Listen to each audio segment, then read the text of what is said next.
다 같이 예배 드리시기 전에 사도신경 다 같이 하도록 하겠습니다.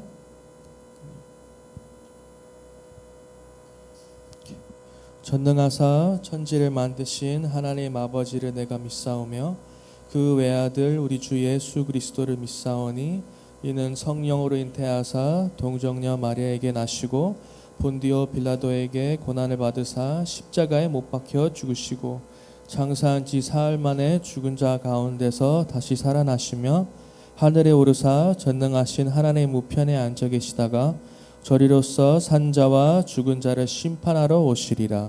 성령을 믿사오며 거룩한 공회와 성도가 서로 교통하는 것과 죄를 사하여 주시는 것과 몸이 다시 사는 것과 영원히 사는 것을 믿사옵나이다. 아멘.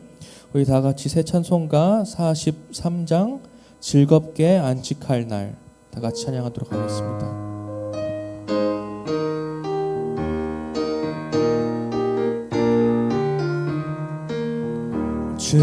즐겁게 안식할 날 반갑고 좋은 날 내 마음을 평케 하니 즐겁고 기쁜 날 이 날에 천하 만민 다 보좌 앞에서 참 되신 삼위일체 다 찬송 부르네.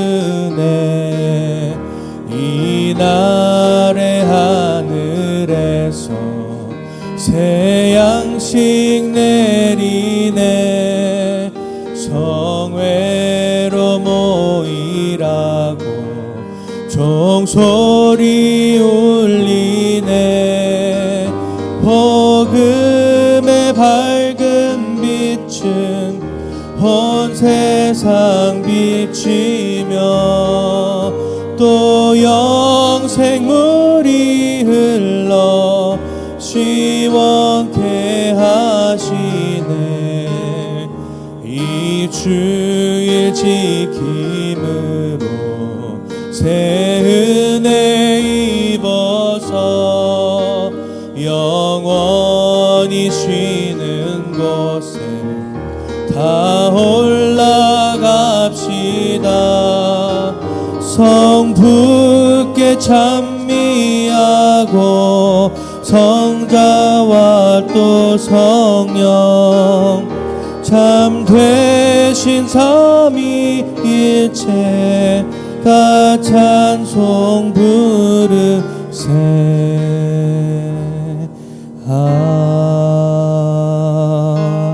아멘.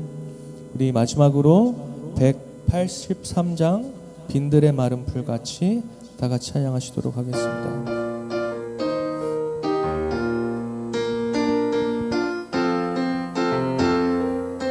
빈들의 마른 풀같이 빈들의 마른 풀같이 시들은 나의 영혼 주님이 약속한 성령 간절히 기다리네. 가물어 메마른 땅에 단비를 내리시듯 성령의 단비를 부어 새 생명 주옵소. 반가운 빗소리 들려 산천이 춤을 추네. 봄비로 내리는 성령 내게도 주옵소서. 가물어 메마른 땅에 단비를 내리시듯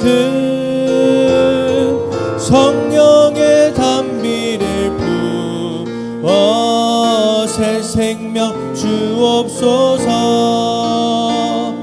절 따라 우로를 내려 조목이 무성하니 갈급한 내 심령 갈급한 내 심령 위에 성령을 부소서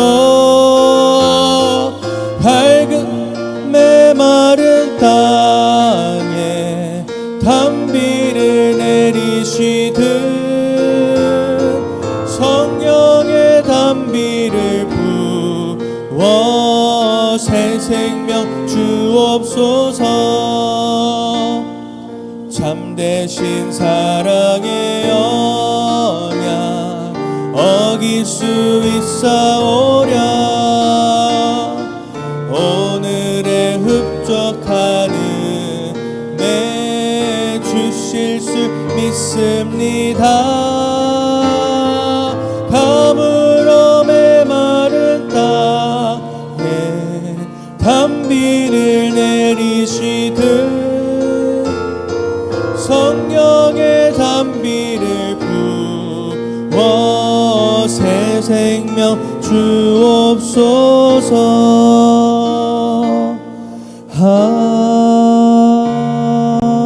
아멘. 우리 다 같이 예배를 놓고 또 우리 말씀을 전해 주실 김현덕 목사님 놓고 짧게 2분 동안 기도하시도록 하겠습니다. 다 같이 기도하겠습니다.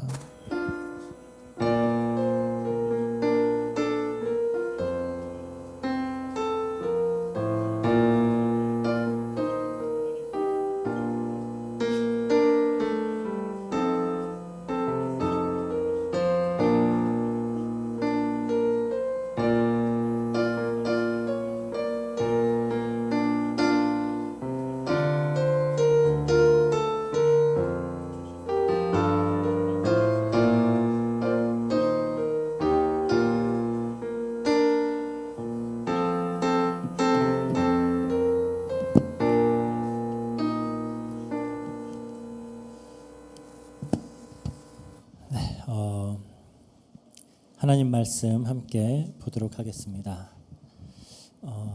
레위기서 1장 2절에서 4절까지만 함께 읽도록 하겠습니다. 본문은 이제 1장 전체와 또 6장의 좀 부분인데 번제에 대한 내용입니다.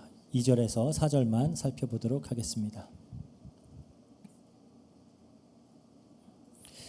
제가 읽습니다. 레위기서 1장 2절에서 4절 이스라엘 자손에게 말하여 이르라 너희 중에 누구든지 여호와께 예물을 드리려거든 가축 중에서 소나 양으로 예물을 드릴지니라 그 예물이 소의 번제이면 흠없는 수컷으로 회막문에서 여호와 앞에 기쁘게 받으시도록 드릴지니라 그는 번제물의 머리에 안수할지니 그를 위하여 기쁘게 받으심이 되어 그를 위하여 속죄가 될 것이라. 아멘. 우리는 지난주부터 이제 레위기를 함께 공부하기 시작했습니다. 먼저 간단하게 우리 지난주에 다루었던 내용을 복습을 하고 시작을 할게요. 그러니까 하나님이 모세를 세워서 애굽에서 또 바로의 종노릇을 하던 이스라엘 백성들을 구원해 내셨습니다. 우리가 너무나 잘 아는 출애굽기 이야기죠. 하나님은 홍해를 가르고 이제 애굽을 빠져나온 이스라엘 백성들을 시내 산으로 이끄세요. 그리고 이제 그곳에서 이스라엘 백성들과 언약을 맺으십니다.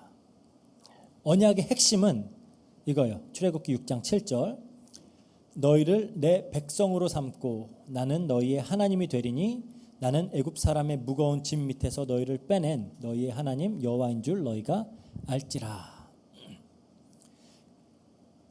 나는 너희의 하나님이 되고 너는 나의 백성이 될 것이다.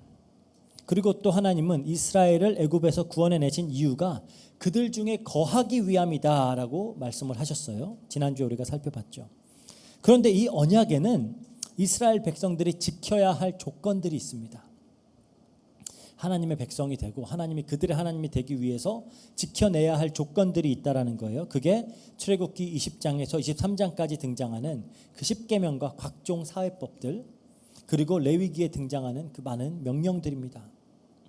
하나님은 이스라엘 백성들이 이 법을 잘 지킬 경우에는 축복과 어떤 번영을 약속하지만 지키지 못할 경우에는 심판이 있을 것이다 라고 약속을 하세요.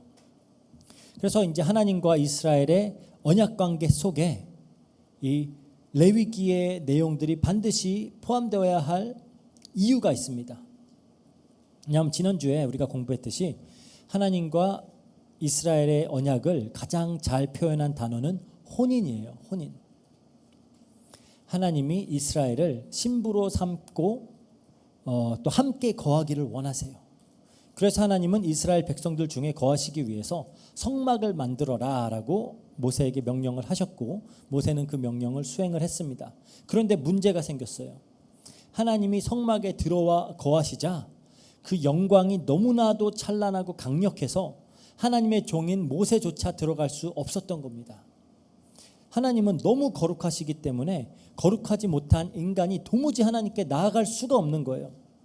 그래서 하나님은 이스라엘 백성이 하나님께 나올 수 있는 방편을 마련해 주시는데 그 방편이 레위기서예요. 즉 레위기서에서는 하나님의 신부된 이스라엘이 어떻게 하면 정결한 신부로서 신랑 대신 하나님께 나아갈 수 있는지를 다루는 책이다라고 보시면 됩니다. 그래서 우리는 또 레위기서를 이해하기 위해 아주 중요한 개념도 다뤘어요. 정결과 부정이라는 개념, 그렇죠? 인간은 정결한 상태에서만 거룩하신 하나님께 나아갈 수가 있어요. 부정한 상태에서 하나님께 나아가게 되면 심판을 당하게 됩니다. 그리고 인간이 부정하게 되게 되는 경우는 크게 두 가지다라고 했어요. 첫 번째, 죄를 지었을 경우. 죄를 지은 인간은 하나님께 나아갈 수 없어요. 그래서 하나님은 제사라는 제도를 마련하셔서 이스라엘 백성들을 정결하게 한 후 하나님께 나올 수 있도록 하셨습니다. 또 다르게 부정하게 되는 경우가 있는데 이건 인간의 연약함이나 실수 등에 인한 것이에요. 이럴 경우에는 이건 죄는 아니에요. 제사를 드릴 필요는 없고 정결 의식을 통해서 하나님께 다시 나아갈 수 있도록 그렇게 이제 하나님이 만들어 놓으신 겁니다. 그리고 이 제사와 정결 의식은 아무나 자기 마음대로 할 수 있는 게 아니라 반드시 중보자가 필요로 해요. 그래서 하나님은 제사장을 세우십니다. 그러니까 레위기는 어떻게 하면 이스라엘 백성들이 스스로를 정결하게 하여서 중보자를 통하여 정결하게 하여서 하나님과 함께 거할 수 있을지를 가르쳐주는 그런 지침서다. 이렇게 이해를 하면 됩니다. 그럼 우리가 이제 레위기 1장으로 가보도록 하겠습니다. 읽어보면 뭔가 너무 갑작스럽게 시작한다는 느낌을 받을 수가 있어요. 이거는 우리가 지난주에 다루었듯이 출애굽기와 바로 이어지고 있는 내용이기 때문에 그렇습니다. 그러니까 뭔가 좀 이렇게 좀 서론의 내용들이 깔리고 시작을 해야지라고 할 수가 있는데 출애굽기가 다 그 내용이에요. 그래서 이제 바로 이어지고 있기 때문에 뭔가 갑자기 시작한다라는 느낌을 받습니다. 레위기는 책을 펴자마자 바로 제사를 어떻게 드려야 하는지에 대한 구체적인 지침으로 이제 시작을 해요. 1장은 번제에 대한 내용입니다. 번제. 이게 레위기 1장에서 7장이 모두 다 제사에 대한 내용이에요. 1장에서 7장. 레위기에는 총 5가지 종류의 제사가 등장을 합니다. 첫 번째가 번제, 그리고 소제, 화목제, 속제제, 속죄제, 속건제. 이제 하나하나 우리가 다루도록 할 거예요. 이 5가지의 제사는 각자 다른 목적을 가지고 있습니다. 그리고 드려지는 제물도 조금씩 다르고요. 그리고 절차에서도 조금씩 차이가 있어요. 그래서 이 5가지 제사를 크게 구분을 하자면 먼저 감사해서 드리는 제사들이 있고요. 또 죄송해서 드리는 제사들이 있어요. 그렇게 구분하면 쉬워요. 감사해서 드리는 제사는 소제와 화목제입니다. 소제는 곡식을 드리는 제사고요. 화목제, 그건 이제 감사의 표시로 하나님께 드리는 제사예요. 물론 화목제는 거기에 이제 또 죄에 대한 부분도 조금은 있습니다. 그리고 죄송해서 드리는 제사로는 번제, 속죄제, 속건제가 있어요. 즉 모든 제사가 다 죄를 씻기 위해서 드리는 제사는 아니에요. 예를 들어서 이 번제와 화목제의 경우에는 죄 때문에 드리는 경우도 있지만 그렇지 않을 때도 있어요. 소제 같은 경우는 사실 죄하고는 상관없는 제사입니다. 또 이제 제사를 5가지 제사를 어떻게 구분할 수 있냐? 자발적으로 드리는 제사와 의무적으로 드려야 하는 제사로도 나눠볼 수가 있어요. 그러니까 번제와 소제, 화목제 같은 경우는 자발적인 제사입니다. 번제, 소제, 화목제. 번제 같은 경우에는 뭐 제사장들은 항시 드려야 하는 부분도 있어요. 그런 면에선 의무적이죠. 제사장들의 입장에선 상번제라고 매일 아침 저녁으로 뭐 그거 안식일마다 막 월상마다 항상 드려야 되는 게 있거든. 그 사람들의 입장에서는 의무적이지만 일반 사람들의 입장에서는 자발적인 제사예요. 번제는. 하지만 속죄제와 속건제 같은 경우는 모든 사람이 죄를 지었을 때 의무적으로 드려야 하는 제사입니다. 이렇게 이제 5가지의 다른 목적을 가진 제사가 있어요. 그리고 제사가 드려지는 방법에 있어서는 어떻게 제사를 드려야 하는지에 대해서는 4가지 방법이 있습니다. 하나가 화제, 불로 태우는 화제고요. 거제, 이렇게 들어 올린다라는 거예요. 그리고 요제, 흔든다라는 거고요. 전제, 그거는 이제 포도주나 그 올리브 오일 같은 걸 부어서 드리는 제사 말하는 겁니다. 화제는 말 그대로 불로 태우는 제사예요. 그런 의미에서 5가지 모든 제사는 화제입니다.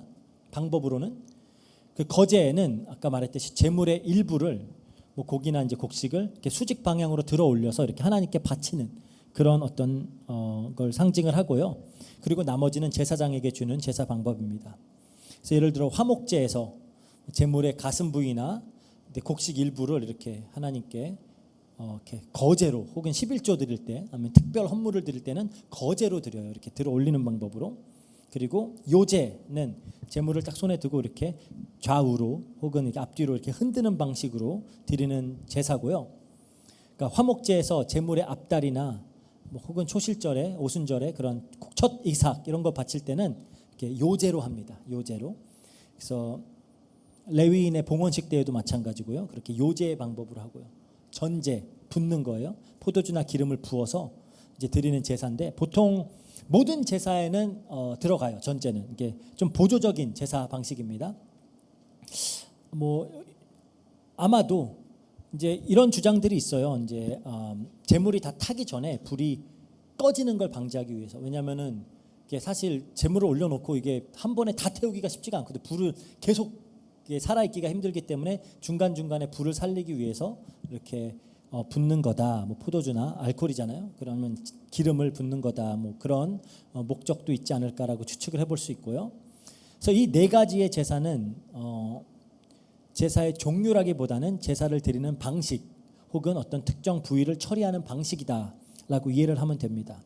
하나하나 이제 나중에 하나하나 다루면서 다 설명을 할 거예요. 하지만 5가지의 종류가 있고 4가지의 방식이 있고 그 5가지는 각각 어떤 목적이 다르고 드리는 제물도 조금씩 다르고 또 제사를 드리는 방식도 조금씩 다르다라는 부분을 우리가 이해를 하면 되겠고요. 그래서 이제 이렇게 크게 한번 정리를 해놓고 이제 하나하나 구체적으로 들어가도록 하겠습니다. 오늘은 가장 먼저 등장하는 번제에 대해서 이제 살펴보도록 할 거예요. 번제는 히브리어로 올라라고 합니다. 올라. 이게 문자적으로 해석하면은 이렇게 올라간다, 올라감. 그러니까 한국어랑 비슷하죠. 히브리어 올라, 한국말로도 올라감. 이렇게 그런 의미를 가져요. 그러니까 제물이 완전히 태워져서 연기가 이제 하늘로 올라가기 때문에 그것이 이제 하나님이 받으시기에 향기로운 제물로 올라간다라는 것을 상징하는 그런 표현이다라고 이해를 할 수가 있고요.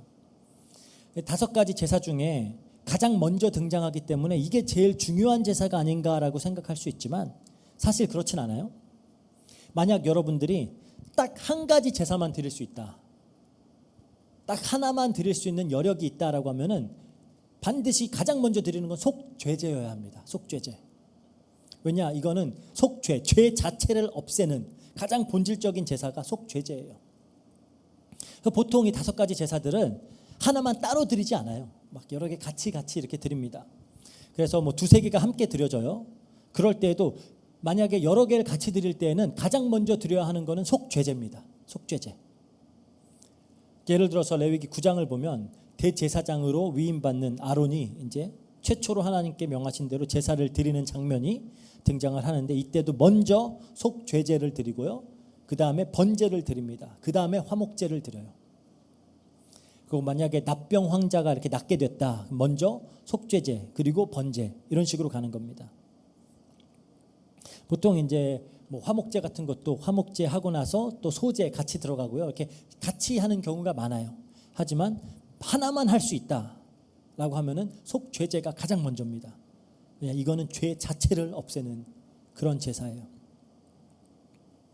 근데 이런 질문이 들 수도 있어요. 그러면 번제도 죄를 없애는 제사 아니냐? 1장 4절에 보니까 그러잖아요. 그는 번제물의 머리에 안수할지니 그를 위하여 기쁘게 받으심이 되어 그를 위하여 속죄가 될 것이라 그러잖아요. 속죄. 근데 여기서 번제는 속죄를 위함이다라고 말하는데 히브리어로 보면은 속죄제에서의 속죄는 하타트라는 단어예요. 카타라는 죄라 그냥 그 죄라는 단어입니다. 제사 이름 자체가. 근데 여기에서 속죄다라고 1장 4절에 속죄라고 쓰인 단어는 카파르라고 하는 단어예요. 카파르. 이거는 이제 덮다, 달래다라는 어떤 그런 의미를 가진 단어입니다. 그러니까 속죄제의 속죄는 구체적인 죄에 대한 직접적인 죄 사함이에요. 그러니까 예를 들어서 내가 살인을 저질렀다. 그러면 그 살인이라는 죄를 없애기 위해서 하는 죄사가 속죄제입니다. 하지만 번제는 좀 구체적인 그런 죄가 아니라 일반적인 범죄를 덮는다라는 의미의 어떤 그런 뜻을 가진 제사입니다. 그러니까 꼭 내가 어떤 구체적인 죄를 지었다라기보다는 그냥 내가 죄인임을 인정하고 그 죄인된 상태를 덮기 위해서 드리는 제사다. 이렇게 생각을 하실 수 있어요. 왜냐? 죄는 하나님의 진노를 야기하잖아요. 그렇죠? 그래서 죄를 덮어서 좀 하나님을 달랜다라는 의미가 있어요. 그래야지 하나님께 나아갈 수가 있으니까. 그래서 번제의 가장 우선적인 목적은 하나님께 나아가기 위함입니다. 하나님께 나아가기 위함. 하나님을 예배하고 하나님을 섬기고 하나님께 우리의 전 존재가 바쳐지게 하기 위해서 드리는 제사가 번제다라고 생각을 하시면 돼요. 그런데 우리의 죄가 하나님을 진노케 하기 때문에 그 죄를 덮어서 하나님께 나아가는 것을 가능하게 하기 위해 드리는 제사다. 이렇게 이해를 하시면은 뭐 틀리진 않아요. 뭐 물론 더 구체적인 내용들이 있지만 그 정도로 이해하시면 되겠습니다. 그런 의미에서 번제는 죄와는 상관없이 드려지기도 해요. 예배니까 이거는. 그래서 번제는 개인적으로 드릴 때는 자발적인 제사입니다. 자발적으로 우리가 하나님께 자발적으로 드릴 수 있는 제사예요. 그러니까 예를 들어서 노아 홍수 이후에 방주에 내려서 하나님께 제사를 드렸는데, 그렇죠? 그걸 보고 번제다 그래요. 번제였다. 이건 죄와는 크게 상관없는 그런 제사였죠. 아브라함이 이삭을 바쳤을 때도 마찬가지입니다. 아브라함이 이제 이삭을 바치려고 했을 때 하나님이 이삭 대신에 숫 양을 예비하셨죠. 그리고 아브라함이 이삭을 대신하여 이 숫 양을 번제로 드렸다 그래요. 번제로. 여기도 특별히 뭐 아브라함이 잘못한 건 없어요. 그렇죠? 그러니까 속죄제는 아닙니다. 그 솔로몬 왕 같은 경우에는 이제 왕위를 이어받고 하나님께 1천 번제를 드렸죠. 특별한 죄 때문에가 아니라 하나님께 예배드리고 내가 온전히 하나님께 드려진다라는 그런 헌신의 표현으로 드리는 제사인 거예요. 그래서 그러니까 1,000번제다라고 하니까 1,000번을 드렸다라는 그런 의미가 아니라 한 번에 1,000마리 짐승을 잡았다라는 얘기입니다. 그래서 우리가 좀 특히 1,000번제 같은 경우는 좀 이렇게 헌금으로 잘못 이렇게 해석을 해가지고 1,000번 작정해갖고 막 얼마씩 1,000번을 낸다 막 이렇게 하는 경우가 있는데 그런 의미가 아니에요. 이 외에도 이제 제사장들은 매일같이 아침과 저녁으로 상번제를 드렸고요. 그러니까 이건 죄라기보단 하나님께 이제 나아가고 하나님께 예배하기 위함이죠. 안식일, 그리고 월삭 매월 첫날, 그리고 그때도 늘 번제를 드렸습니다. 또 유월절, 오순절, 나팔절, 장막절 이런 주요 절기 때에도 늘 번제를 하나님께 바쳐요. 그러니까 항상 어떤 범죄를 저질렀기 때문에 번제를 드린다라는 게 아니라 오히려 번제는 이 제물이 모두 타서 하나님께 바쳐졌듯이 우리 자신을 하나님께 온전히 드린다라는 그런 전적인 헌신의 의미, 예배의 의미가 더 강하게 담겨 있는 제사라고 생각을 하시면 돼요. 그래서 번제를 드리는 절차는 이제 다음과 같습니다. 그리고 동물을 잡는 제사는 거의 다 이제 비슷하다고 보시면 돼요. 첫 번째로 흠 없는 짐승, 소나 양이나 염소 혹은 비둘기. 이제 소나 양과 염소는 다 수컷이어야 하고요. 이게 대표성입니다. 그리고 비둘기는 뭐 상관이 없어요. 어쨌든 흠 없는 짐승을 골라서 성막까지 가지고 나와야 해요. 이게 간단한 절차처럼 느껴질 수 있지만 쉽지 않은 일입니다. 2절을 보면 가축 중에서 예물을 드려라라고 하는데, 그러면 정말로 꼼꼼하게 가축들을 살펴서 흠 없는 개체를 선택을 해야 되는 거예요. 그렇죠? 그리고 성막까지 가지고 오는 것도 일입니다. 그러니까 내 동물들 중에서 흠 없는 걸 이제 다 뒤지고 찾아가지고 이제 성막까지 데리고 와야 되죠. 그나마 광야 생활할 때는 이제 모든 지파가 성막 주위에 이렇게 딱 진을 치고 지냈기 때문에 그렇게 뭐 가지고 오는 게 힘들진 않죠. 하지만 가나안 땅에 들어가서 지파별로 이제 유업을 받고 다 흩어졌을 때는 성막이 있는 곳까지, 이제 처음에는 실로웨가 있었죠. 그리고 나중에 이제 성막이 옮겨지는데, 어쨌든 성막이 있는 곳까지 이 짐승이 흠이 생기지 않도록 끌고 가는 거 보통 일이 아닙니다. 가는 길에 막 기스날 수도 있고 막 그렇잖아요. 그래서 그런지 이제 신명기에서는 이제 가나안 땅에 들어가서 지켜야 할 내용들이죠. 신명기에 가서는 그때는 제물이 될 짐승을 사는 걸 허락을 해요. 그때는 이제 내 짐승을 가지고 팔아서 그 돈을 가지고 그 성막 있는 곳까지 가서 이제 돈을 주고 사오는, 그래야지 이제 흠이 없을 수가 있으니까 그러는 겁니다. 어쨌든 그렇게 성막으로 가지고 와야 되고요. 그게 이제 첫 단계고, 두 번째로는 이 제물의 머리에 안수를 해야 돼요. 보통 이제 단 이렇게 살짝 얹는 게 아니라 양손을 이렇게 소나 제물 머리 위에 꽉 누르는 겁니다. 그게 이제 원어로 보면 그런 의미인데, 그렇게 안수를 하는데 이게 사실 제사의 모든 절차 중에 가장 중요한 절차예요. 안수. 왜냐? 안수를 제외하면 제사는 도축과 다를 게 없습니다. 똑같아요. 그럼 안수의 의미가 뭐냐? 내가 제물에 안수를 하는 순간 나의 죄는 이 제물에게 전가가 돼요. 즉 나의 제물은 더 이상 한 마리의 짐승이 동물이 아니라 내 죄가 되는 겁니다. 그리고 이 제물이 죽음을 당할 때에는 동물이 죽는 게 아니에요. 내 죄가 죽는 거예요. 이렇게 제물이 나의 죄가 되어서 죽어야 나는 하나님 앞에 의로울 수가 있는 겁니다. 이게 피제사의 핵심이에요. 그래서 바울 사도가 모든 제물의 어떤 참 원형이신 예수 그리스도에 대해서 이렇게 설명을 하는 겁니다. 고린도후서 5장 21절. 하나님은 죄를 알지도 못하신 이를 우리를 대신하여 죄로 삼으신 것은, 예수님을 죄로 삼았대요. 그렇죠? 예수님이 그냥 죄가 된 거예요. 오셔서 여기서 이제 얘기하죠. 우리로 하여금 그 안에서 하나님의 의가 되게 하려 하심이라. 이렇게 예수님은 죄를 알지도 못하는 흠 없는 제물로 오셔서 우리의 죄를 전가받아서 죄가 돼버린 겁니다. 존재 자체가 죄가 돼버린 거예요. 우리의 죄가. 그래서 죽으심을 당하신 겁니다. 이렇게 안수를 한 다음에 단계가 이제 제물을 잡는 거예요. 죽이는 거죠. 근데 여기서 우리가 이제 주의를 기울여서 봐야 할 게 있습니다. 제물을 누가 잡을까요? 제사장이 해야 될까요? 제물을 가지고 온 사람이 제물을 잡아야 될까요? 5절에 보니까 그는 여호와 앞에 그 수송아지를 잡을 것이요라고 하는데, 그는 제물의 안수를 한 사람입니다. 즉 제사장이 제물을 죽이는 게 아니라 제물을 가지고 온 자가 직접 죽여야 돼요. 그러면 이 소와 양과 염소를 잡는 게 쉬울까요? 우리 가은이 얼마 전에 아웃도어에 가서 닭 한 마리 죽여봤는데, 그것도 뭐 친구 한 명 기절했다 그러던데, 소와 양과 염소를 잡는 일이 쉬울까요? 이게 도축 전문가가 아닌 이상 일반인들이 단칼에 제물을 죽인다? 불가능해요.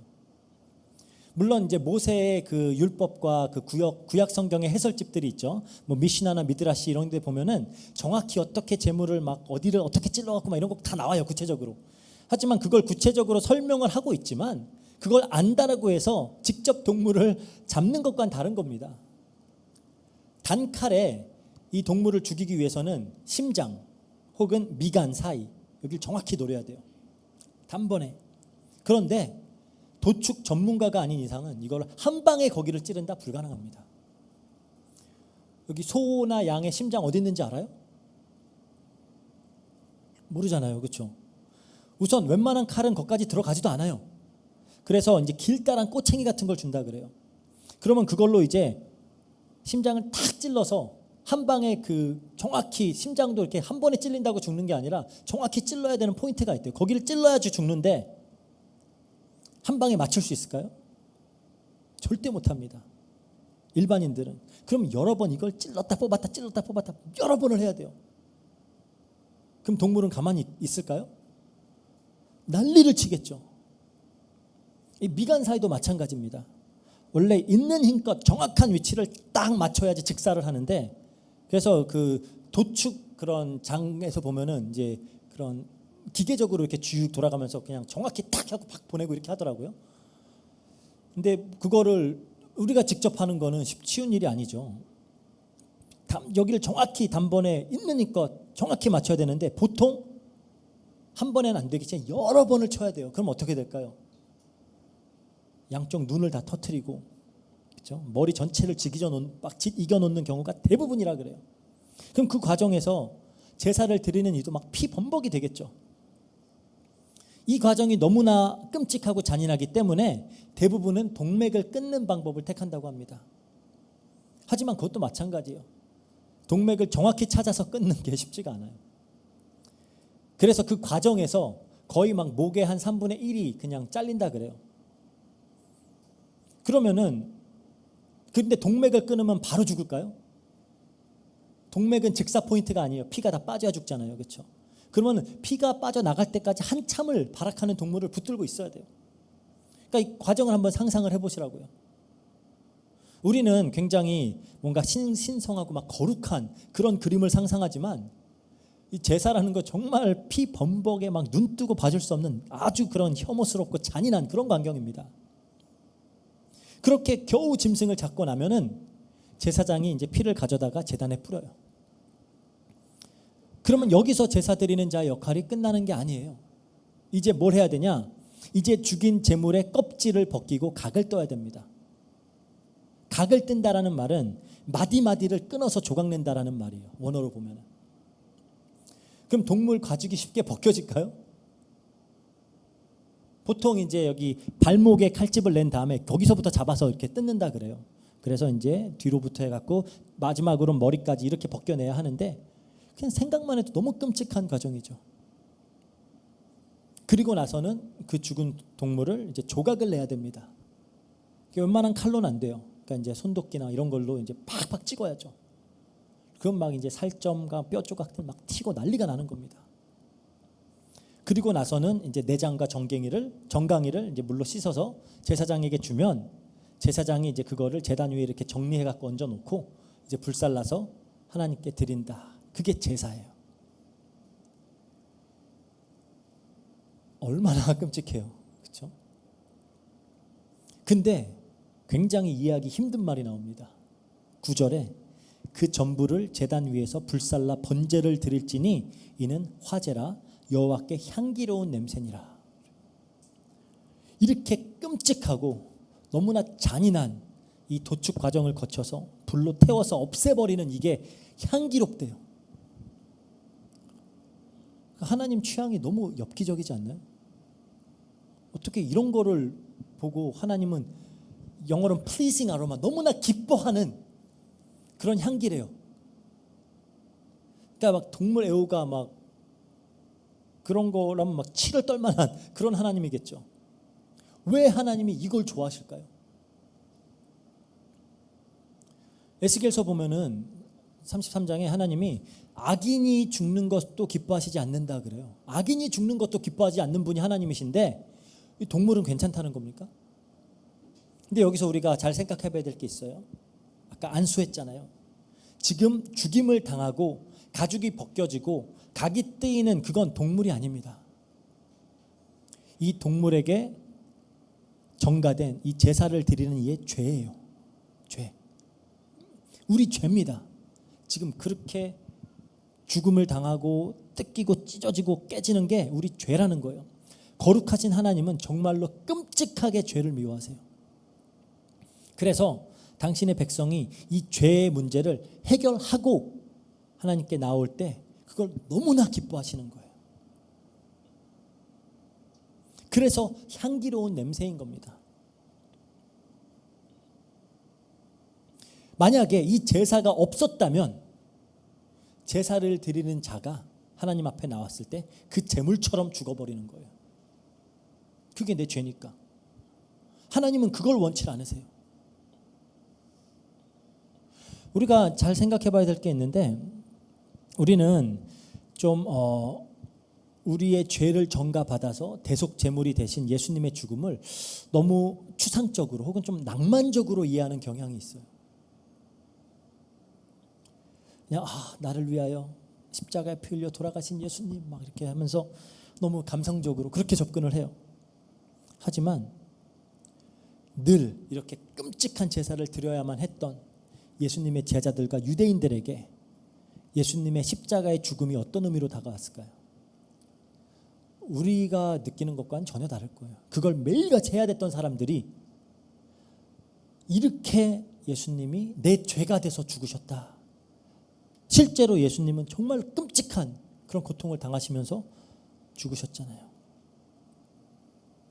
그러니까 제사가 무엇인지를 평생의 경험을 통해 뼛속 깊이 이해하고 있던 이들에게 예수님이 그 유월절 어린 양으로 우리를 위해서 피 흘려셨다라는 사실은 우리가 받아들이는 것과는 많은 차이가 있었을 거예요. 이게 그래서 우리가 구약을 알아야 되는 겁니다. 구약을 알아야 돼요. 우리가 이렇게 봤을 때 예수 그리스도의 십자가 죽음이, 그 희생이 얼마나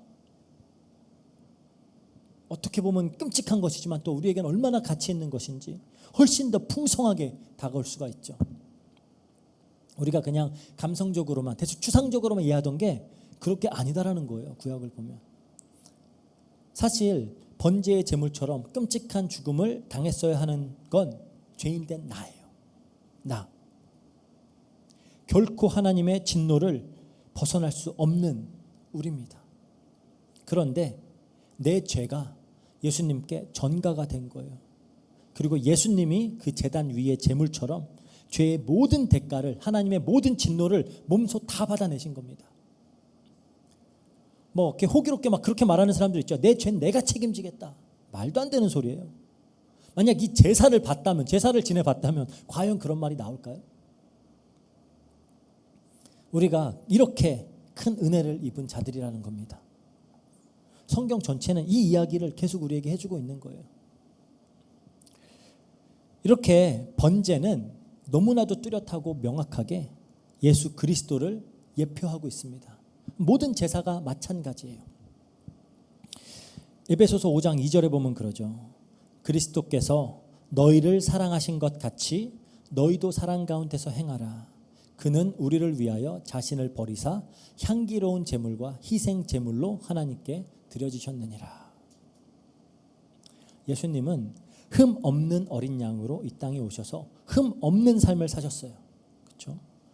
하나님 아버지의 율법을 완전히 온전하게 지켜내셨습니다. 요한복음 15장 10절에 예수님이 직접 말씀하세요. 내가 아버지의 계명을 지켜 그의 사랑 안에 거한 것 같이. 그러니까 예수님은 하나님 아버지의 계명을 다 지키셨어요.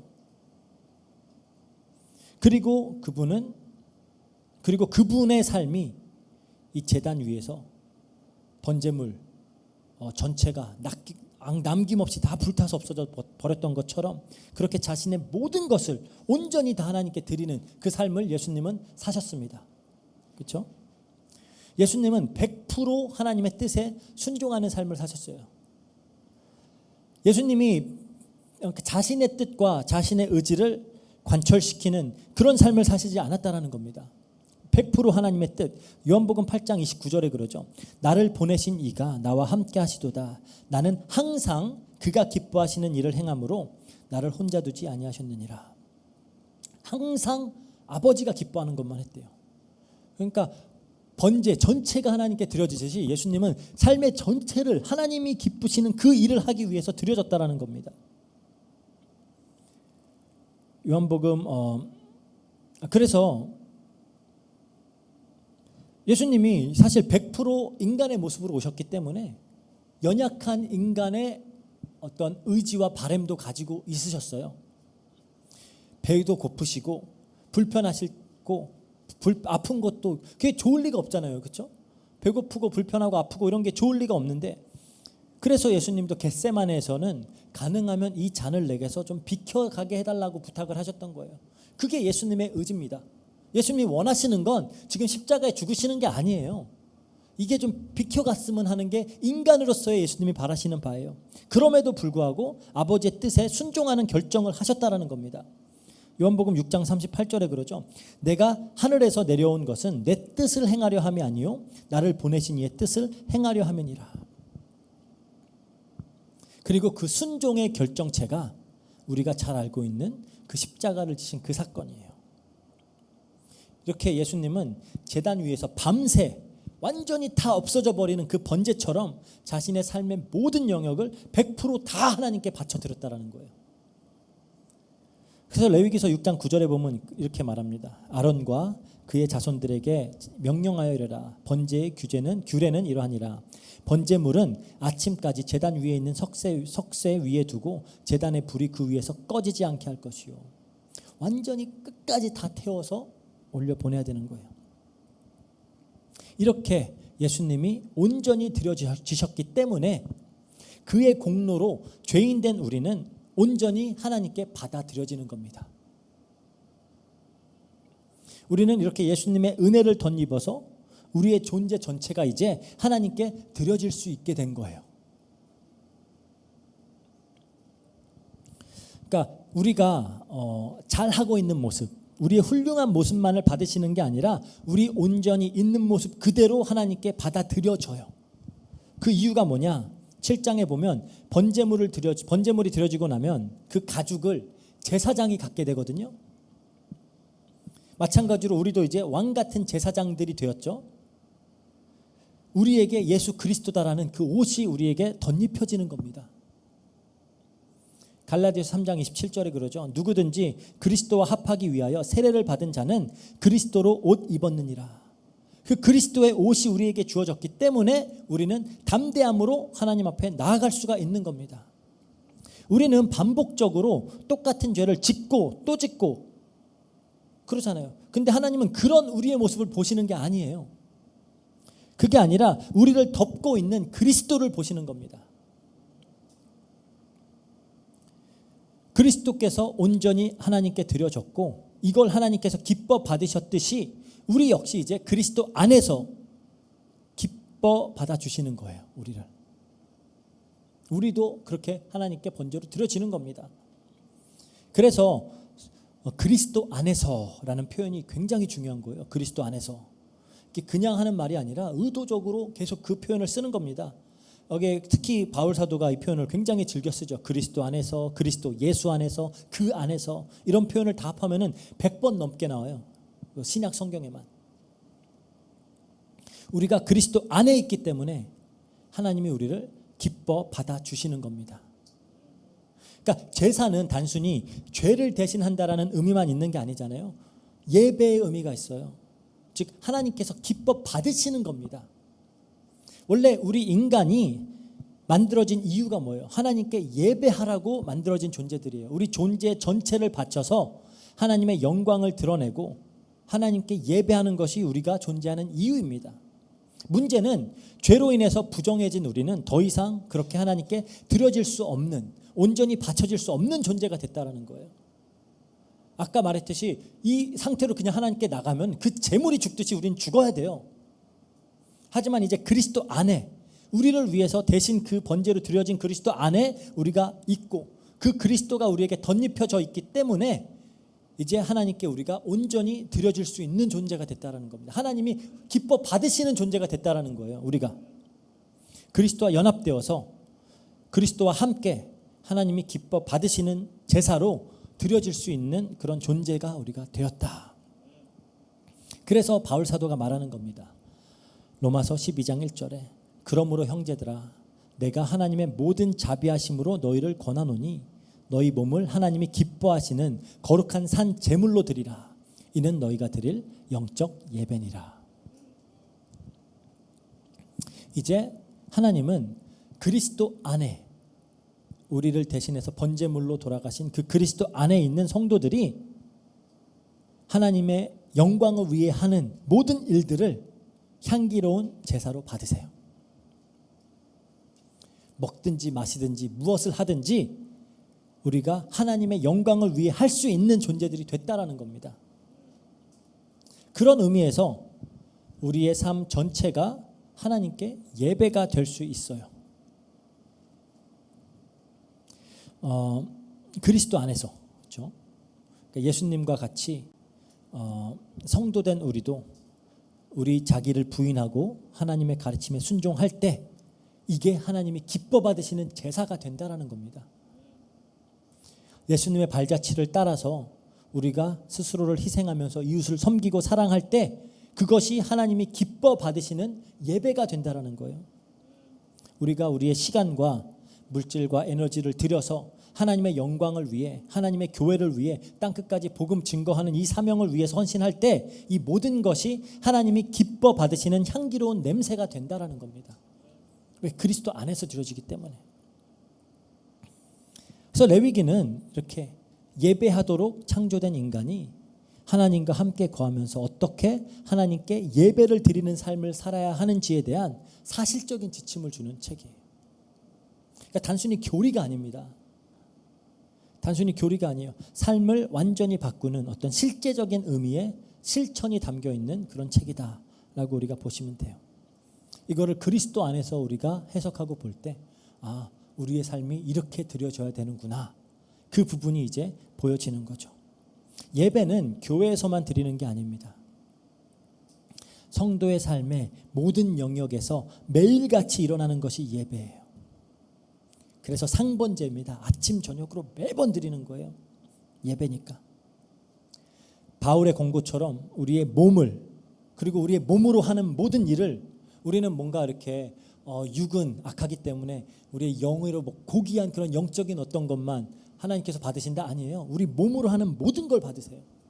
그 말은 다른 말로 하면 우리가 몸을 가지고 하는 모든 일도 하나님께 영광을 돌리고 하나님이 기뻐하시는 일이 되어줘야 된다는 거예요. 우리가 예수님과 연합되었기 때문에 예수님은 몸으로 그 삶을 사셨어요.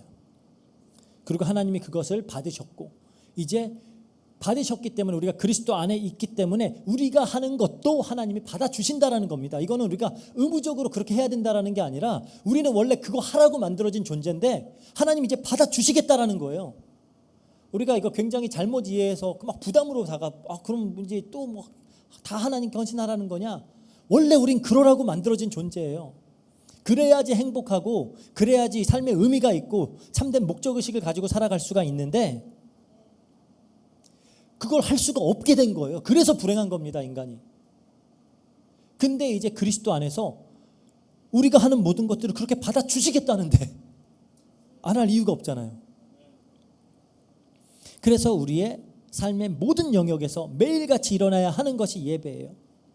그래서 성도는 바울의 권고처럼 이제 우리의 몸으로 하는 모든 일을 하나님이 기뻐하시는 거룩한 산 제물로 드려야 할 의무를 가진 존재들입니다. 의무라기보다는 이게 우리가 존재하는 이유예요. 그래서 우리가 이 레위기를 함께 배워가면서 조금씩 우리의 삶의 모든 영역이 하나님이 기뻐 받으시는 제사로, 그런 예배로 드려지는 그런 역사가 있기를 주의 이름으로 축복합니다. 그래서 우리는 계속해서 말하지만 두 가지 방향을 가지고 갈 거예요. 레위기를 통해서 계속 그리스도를 볼 겁니다. 그리스도와 그리스도께서 이루신 그 구원의 사역을 보고, 그리고 이제 그 그리스도 안에서 우리는 어떻게 하나님과 화평한 상태에서 살아갈 수 있을지, 어떻게 우리가 우리의 삶에 참된 이유, 우리가 존재하는 이유인 하나님께 예배하고 영광 돌리는 삶을 살 수 있을지, 그 방향으로 우리가 이제 투 트랙으로 이렇게 같이 갈 거예요. 이 방향으로 여러분들도 같이 좀 레위기 읽어보시면서 묵상해 보시길 바랍니다. 오늘 1장 다룬 거고요. 6장에 조금 부분 있어요. 7장에 조금 있고, 이게 이제 1장에서 6장 7절까지가 이스라엘 백성들의 입장에서 5가지 제사를 기록한 거고요. 6장 8절에서 7장 마지막까지는 제사장의 입장에서 또 그 5가지 제사를 또 기록한 거예요. 같은 게 2번 등장하는 겁니다. 입장만 조금 달라진 거예요. 그래서 여러분들이 이제 우리가 제사 하나하나 뭐 어떨 때는 뭐 이제 한 번에 두 개씩 내용에 따라서 그렇게 다룰 텐데 한번 1장에서 7장까지를 좀 꼼꼼하게 이렇게 읽어 보시기를 바랍니다. 기도하고 마치겠습니다. 사랑과 은혜가 풍성하신 하나님 아버지 감사합니다. 우리를 위하여 예수 그리스도를 이 땅에 보내주시고 예수님께서 삶의 모든 영역이 하나님께 온전히 드려지는 그 순종의 삶, 자기 부인의 삶을 사셔서 우리를 구원하시고 그 공로로 우리가 그리스도와 하나 되어서 또 하나님께 드려지는 그런 삶을 살 수 있도록 허락하시니 감사합니다. 우리 매일매일의 삶이 우리 전 존재가 우리 하는 모든 일들이 100% 번제가 100% 하나님께 태워서 드려졌듯이 그렇게 하나님께 드려질 수 있도록 해주시고 하나님이 기뻐 받으시는 그런 예배의 삶을 살 수 있도록 주님께서 역사해 주세요. 감사드리며 모든 것 우리 주 예수 그리스도 이름으로 기도합니다. 아멘. 네, 우리 간단하게 광고하도록 하겠습니다. 여러분들이 정말 또 기도해 주시고 이렇게 함께 해주신 덕분에 우리 이틀간의 그 여름 성경학교는 또 성공적으로 잘 치를 수 있었습니다. 우리 그 캐존시티와 이제 우리 안티폴로에서 2번 진행을 했고요. 많은 아이들이 모여서 총 한 130명 이상의 아이들이 모였던 것 같아요. 그래서 함께 이렇게 은혜 받는 시간 가질 수 있었고요. 계속해서 같이 또 기도로 참여해 주시길 바랍니다. 우리 이제 금요일 날 금요 기도회는 우리 그 지금까지 다뤘던 그 책자 이제 12주 동안 다루었던 그 신앙생활의 가장 기본 그런 것들을 이제 다 마쳤어요. 이게 이제 12주간 우리가 가족 복음화를 위해서 기도하면서 그 가족들을 어떻게 이제 예수님을 믿고 이제 양육하도록 할 수 있을지 그걸 훈련시킨 거고요. 이제부터 또 12주간은 기독교 변증학이라고 하죠. 전도의 관점에서 우리가 복음을 전하다 보면은 많은 질문들이 오게 돼 있어요.